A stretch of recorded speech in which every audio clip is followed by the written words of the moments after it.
नमस्कार मित्रांनो, मी अमित. आज आपण फोटोशॉपमध्ये स्क्रिप्ट ऑप्शन आहे तो कसा शिकायचा हे पाहणार आहोत. याचा उपयोग एकाच वेळी वेगवेगळ्या फाईल तयार करण्यासाठी होतो. आपण वेबसाईट बनवत असताना किंवा एखादी PSD फाईल बनवल्यानंतर जेवढ्या लेअर असतात तेवढ्या लेअर आपल्याला एक एक सेव्ह करावी लागते. पण स्क्रिप्ट हा जर ऑप्शन तुम्ही सिलेक्ट कराल तर त्यामध्ये तुम्ही एका स्क्रिप्टमध्ये एकाच वेळी तुम्ही जेवढ्या लेअर आहेत त्या लेअरची वेगवेगळी इमेज काढू शकता. ते कसं करायचं ते आता आपण शिकणार आहोत. इकडे इमेजेसमध्ये जाऊया. हे बघा, मी 10-11 इमेजेस घेतलेल्या आहेत. इमेज ओपन करूया.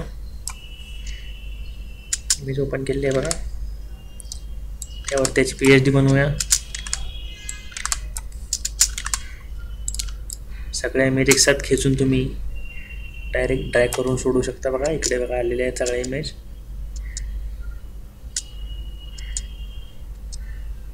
एंटर करायचं आहे फक्त, म्हणजे त्या इमेजेस येतात.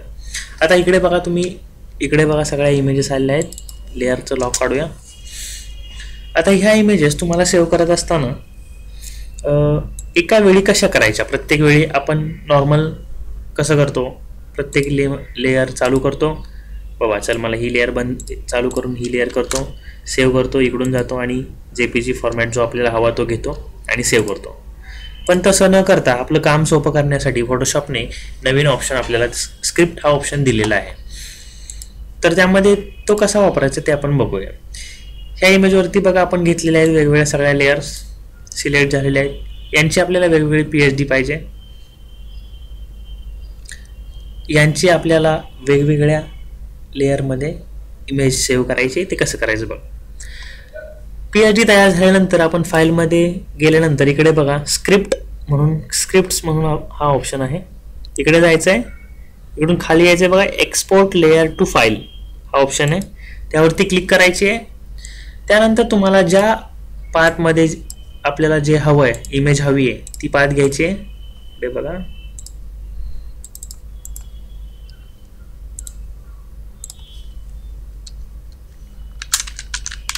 फायनल इमेजेस, इथली पाथ द्यायची बघा. कॉपी करू पाथ. इकडे जाऊया.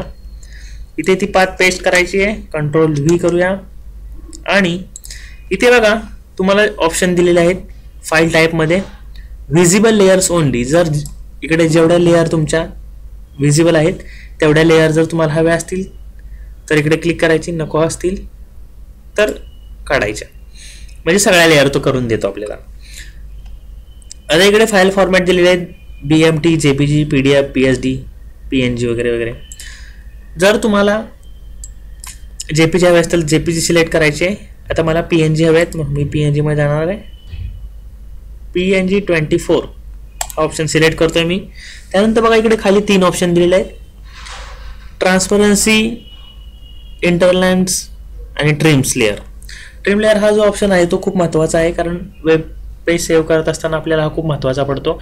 वेबसाईटची फाईल तयार झाल्यानंतर आपल्याला वेगवेगळे आयकॉन कटिंग करावे लागतात. पण ते तसे न करता त्याची जर वेगवेगळी लेअर असेल तर त्या लेअरचा आपण या स्क्रिप्टचा उपयोग करून वेगवेगळे इमेजेस काढू शकतो. मी आता PNG 24 ठेवलेला आहे. मला लेअर ट्रिम करायची आहे. माझी ट्रिम म्हणजे काय असतं, इमेज जेवढ्या साईजमध्ये आहे तेवढ्या साईजमध्येच तो कटिंग करून देतो. तर इकडे मी सिलेक्ट केलं ट्रिम आणि मी आता रन करतोय बघा. हे बघा इकडे होतंय स्क्रिप्ट ऑप्शन होतोय बघा इकडे.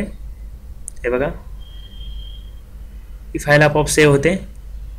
तुम्ही इकडे बघाल तर हे बघा इकडे फाईल सेव्ह झालेल्या आहेत. एक एक फाईल सेव्ह होते बघा.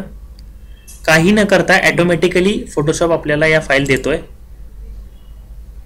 हे बघा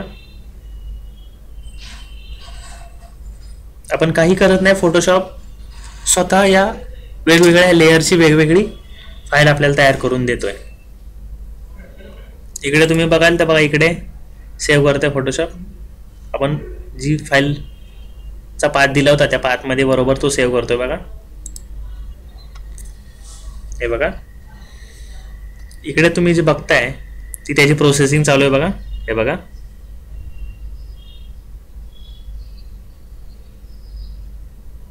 आणि अशा प्रकारे आपण फोटोशॉपमध्ये वेबसाईटची PHDच्या कटिंग्स करू शकतो. हा खूप महत्त्वाचा आणि खूप छान असा इफेक्ट आहे, तो आपण यूज करू शकतो. हे बघा फाईल झालेला आहे, तुम्ही पाहू शकता इकडे आउटपुट त्याचा. हे बघा सगळ्याला त्याने वेगवेगळ्या करून दिलेलं आहे. माझा व्हिडिओ पाहिल्याबद्दल धन्यवाद. माझे अजून व्हिडिओ पाहण्यासाठी माझा फोटोशॉप मराठीत हा यूट्यूब चॅनल सबस्क्राईब करा, फेसबुकवरती लाईक करा आणि ट्विटरवरती फॉलो करा.